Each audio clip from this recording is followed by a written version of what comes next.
If you're a fan of Panda Dial chronographs, especially affordable mechanical ones like me, I have a watch you might be interested in seeing. The watch is from a brand you may not have heard of, but they do have a sister company, and you're more than likely to have heard of them. And we'll talk a little bit more about that in a minute. But the watch is the HVD Chronograph. Big thanks to HVD for lending this in for a little test drive. Really appreciate it. So let's get to it and take a look at the watch. Now, HVD stands for Hand Wound Vintage Design, and their watches are exactly that, hand wound movements with a vintage style. They've previously released a diver, the Spectrum Diver, and this second release is coming out by way of a Kickstarter campaign. That can be a turnoff straight away, and I know I've slowed a little on Kickstarter watches here on the channel myself, unless it's coming from someone I know or the watch is just too good or interesting to pass up. This actually fits into both of those categories. I love the watch, and HVD is actually the sister brand to one of my favorite micro brands, RZE Watches, so there's a lot of stability there that most Kickstarter brands just don't have. So I've had the watch a few days now and really enjoy it. One minor tweak I'd like to see, but let's kind of go through what we're looking at here, starting with the dial, which is white. It's a little hard to capture, but there's a very slight metallic-y sheen to it depending on the lighting. Up at the 12 is the company logo slash initials. And let's get to that one thing I'd change if I could right now, actually. That is the text at the 6. I like the script where it says Spectre Diver, same name as their first diver release, and then the blue chronograph, but this isn't a diver.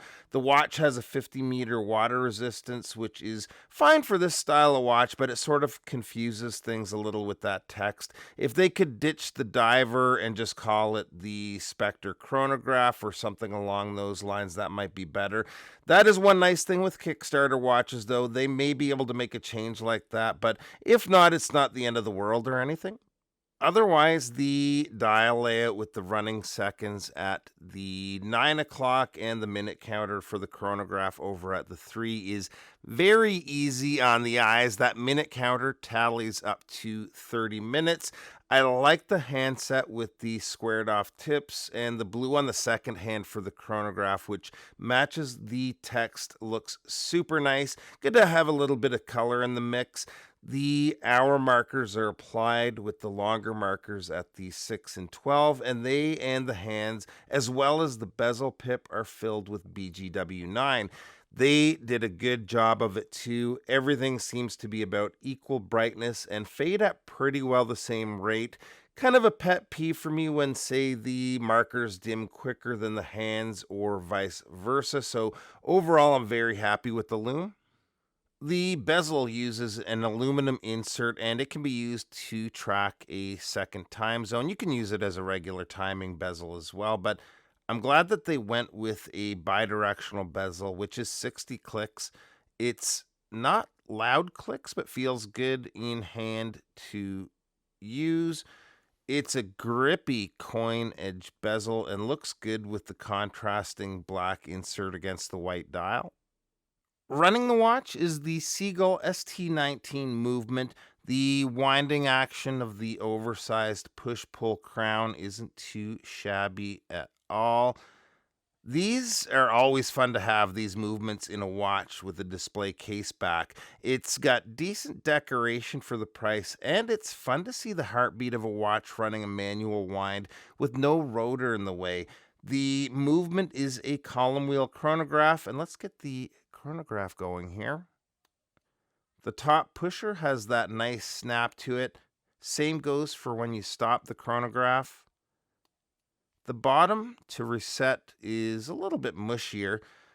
Let's start it up one more time. The movement is a 20 joule movement beating at 21,600 vibrations per hour with a power reserve of approximately 42 hours. And one thing they're doing is regulating these twice, both before and after assembly. I've owned a few watches with these movements, and they can be a little all over the place, but this one's been gaining only 2 seconds a day since I got it, which is very good. The bracelet has sort of an oyster style bracelet, but with that polished band down either edge of the outer links.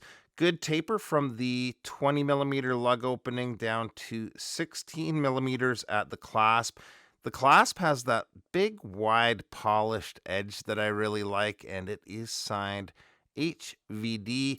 It also has room for 3 micro adjusts. Overall, good clasp and bracelet. The links are sized with screws, and I like the look. It goes great with the overall look of the watch.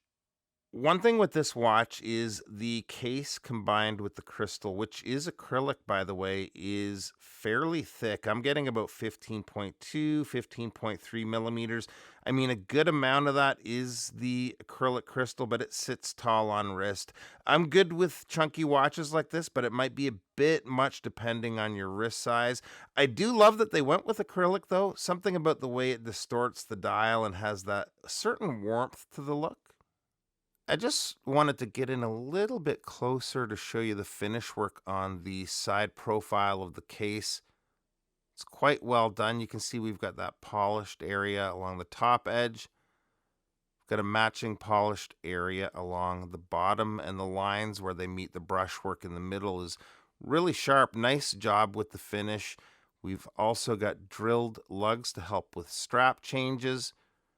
Just going to zoom back out again here. Case width on the watch comes in at just under 40 millimeters. I think I got 39.9.